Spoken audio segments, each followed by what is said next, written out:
ಕಷ್ಟಪಟ್ಟು ಓದಿದ ವಿದ್ಯಾರ್ಥಿಯ ಯಶಸ್ಸಿನ ಪಯಣ ಹಠಾತ್ ಮಿಂಚಿನಂತೆ ಬರುವುದಿಲ್ಲ. ಅದು ಮೆಟ್ಟಿಲು ಮೆಟ್ಟಿಲಾಗಿ ಕಟ್ಟಿದ ಮನೆ ಇದ್ದಂತೆ. 1. ಆರಂಭ, ಕನಸು ಮತ್ತು ಸವಾಲು. ಮೊದಲ ದಿನ ಅವನ ಬಳಿ ಇದ್ದದ್ದು ಒಂದೇ, ಏನಾದರೂ ಸಾಧಿಸಬೇಕೆಂಬ ಹಠ.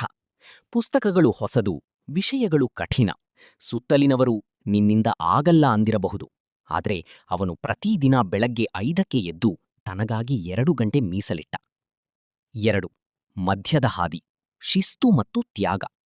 ಗೆಳೆಯರು ಸಿನಿಮಾ, ಆಟ ಅಂತ ಹೋದಾಗ ಇವನು ಲೈಬ್ರರಿಯಲ್ಲಿದ್ದ.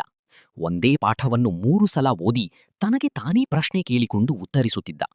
ಪರೀಕ್ಷೆಯಲ್ಲಿ ಕಡಿಮೆ ಅಂಕ ಬಂದಾಗ ಕೊಠಡಿ ಸೇರಿ ಅಳಲಿಲ್ಲ. ಎಲ್ಲಿ ತಪ್ಪಾಯ್ತು ಎಂದು ಹುಡುಕಿ ಅದೇ ತಪ್ಪು ಮತ್ತೆ ಆಗದಂತೆ ನೋಡಿಕೊಂಡ. ನಿದ್ದೆ ಕಡಿಮೆ, ಪರಿಶ್ರಮ ಜಾಸ್ತಿ. 3. ತಿರುವು, ಸಣ್ಣ ಗೆಲುವುಗಳು. ಮೊದಲ ಬಾರಿ ಕ್ಲಾಸಿನಲ್ಲಿ ಮೊದಲಿಗನಾದಾಗ ಸಿಕ್ಕ ಚಪ್ಪಾಳೆ, ಶಿಕ್ಷಕರು ನೀನು ಮಾಡಬಲ್ಲೆ ಅಂದ ಒಂದು ಮಾತು ಅವನಿಗೆ ಇಂಧನ ಆಯಿತು. ಸೋಲುಗಳು ಪಾಠ ಕಲಿಸಿದವು, ಗೆಲುವುಗಳು ದಾರಿ ತೋರಿಸಿದವು.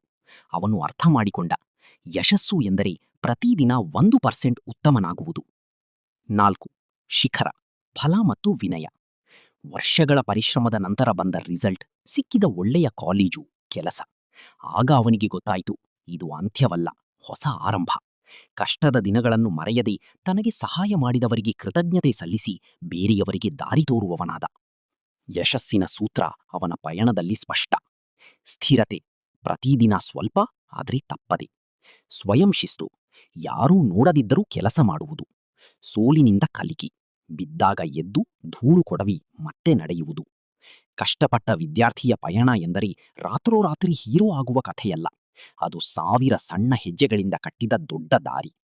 ನಿನ್ನ ಪಯಣದಲ್ಲಿ ಯಾವ ಹಂತದಲ್ಲಿದ್ದೀಯಾ?